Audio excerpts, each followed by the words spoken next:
दोस्तों मैं फराज मलिक। तालिबान की बात छोड़ो यार, भारत की बात करते हैं। मीडिया तो लगा है मुद्दे से भटकाने के लिए तालिबान तालिबान करने में, लेकिन हम करेंगे असली मुद्दे की बात, भारत की बात।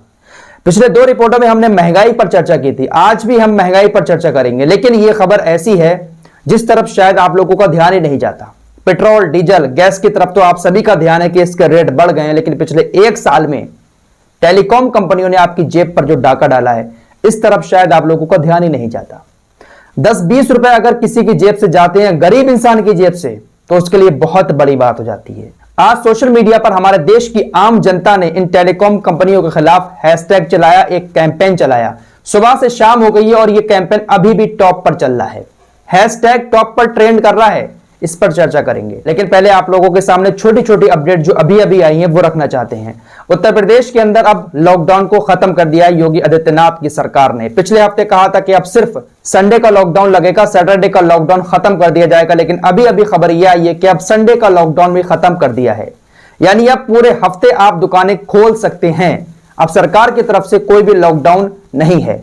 रक्षाबंधन आ रहा है, इसको देखते हुए सरकार ने कहा है कि मरीज बहुत कम आ रहे हैं, अब ना के बराबर इक्का दुक्का मरीज आ रहे हैं, जिसको देखते हुए अब लॉकडाउन को खत्म किया जा रहा है, क्योंकि रक्षाबंधन वगैरह का त्योहार भी है। इसके अलावा उत्तर प्रदेश की योगी आदित्यनाथ की सरकार ने चुनाव को मद्देनजर रखते हुए, क्योंकि चुनाव आने वाला है 2022 में, एक बड़ा ऐलान यह भी किया है कि तकरीबन 1 करोड़ लोगों को स्मार्टफोन और लैपटॉप देगी योगी आदित्यनाथ की सरकार। क्या यह चुनावी जुमला है या फिर वाकई में उत्तर प्रदेश के अंदर योगी आदित्यनाथ की सरकार लैपटॉप और स्मार्टफोन बांटेगी? तीसरी खबर भी उत्तर प्रदेश से ही है।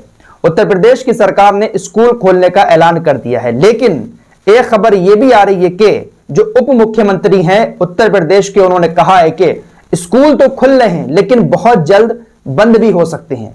जैसे ही कहीं पर भी थोड़ा बहुत भी कोरोना का केस आया तो स्कूलों को बंद कर दिया जाएगा। बाकायदा आपके सामने यह खबर है। अब ऐसे में बच्चों के मां बाप बहुत ज्यादा परेशान है, क्योंकि पिछले 2 साल से बच्चे स्कूल नहीं गए हैं, बड़े भी हो गए हैं वो लोग, उनके ड्रेस वगैरह जो है वो छोटे हो गए हैं। तो अगर एक हफ्ता 15 दिन के लिए स्कूल खुलता है तो ऐसे में उनको नया ड्रेस भी खरीदना पड़ेगा, नए शूज वगैरह खरीदने पड़ेंगे। तो ऐसे में मां बाप परेशान है कि हम खरीदें या ना खरीदें, क्योंकि भाई सरकार की तरफ से कहा जा रहा है कि जैसे ही थोड़े बहुत केस आए स्कूल को बंद कर दिया जाएगा।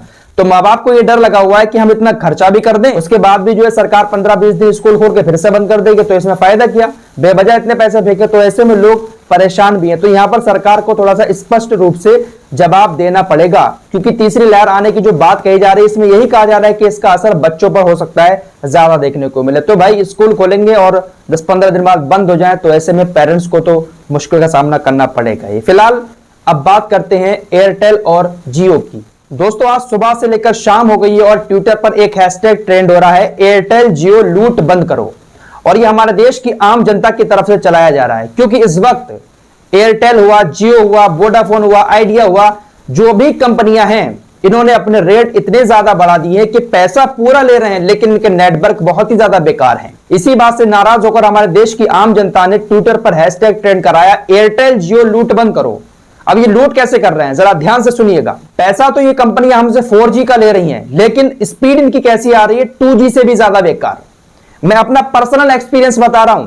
मैं जहां जहां जाता हूं अपने एरिया में, वहां नेटवर्क ही नहीं होता है। गांव एरिया का तो बुरा हाल है, किसी का नेटवर्क ही नहीं होता है। पैसा 4G का ले रहे हैं और स्पीड 2G की दे रहे हैं। सभी में नहीं है, कुछ जगहों पर अच्छी स्पीड आती है, लेकिन ज्यादातर जगहों पर स्पीड बेकार आती है।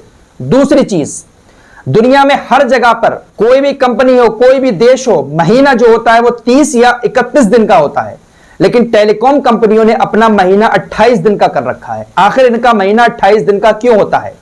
जब आप रिचार्ज कराने जाते हैं तो ये कहते हैं कि आपको 1 महीने की वैलिडिटी दी जा रही है, तो इनका 1 महीना 28 दिन का क्यों होता है, यह भी आपको समझना पड़ेगा। इस बात को लेकर भी लोग सोशल मीडिया पर काफी ज्यादा चर्चा कर रहे हैं कि भाई 28 दिन का महीना क्यों करती हैं कंपनियां। तीसरी चीज, जब आप नई सिम खरीदते हैं तो कंपनियां कहती हैं कि आपको लाइफ टाइम वैलिडिटी के साथ ये सिम दी जा रही है, लेकिन अब क्या हो रहा है कि भाई अगर 1 महीने का रिचार्ज नहीं कराया तो आपकी इनकमिंग आउटगोइंग सब कुछ बंद कर देती है कंपनी। 28 दिन की वैलिडिटी बढ़वाने के लिए 48 या 49 रुपए का रिचार्ज करवाना पड़ता था, लेकिन कंपनियों ने अब पिछले महीने से इसको बढ़ाकर 79 रुपीज मिनिमम कर दिया है। 79 से कम का रिचार्ज ही नहीं हो रहा है भाई। इतनी तेजी से दाम तो पेट्रोल, डीजल और गैस पर भी नहीं बढ़ रहे हैं जितना टेलीकॉम कंपनियां दाम बढ़ा रही हैं भैया। इस तरफ शायद आप लोगों का ध्यान ही नहीं जाता है।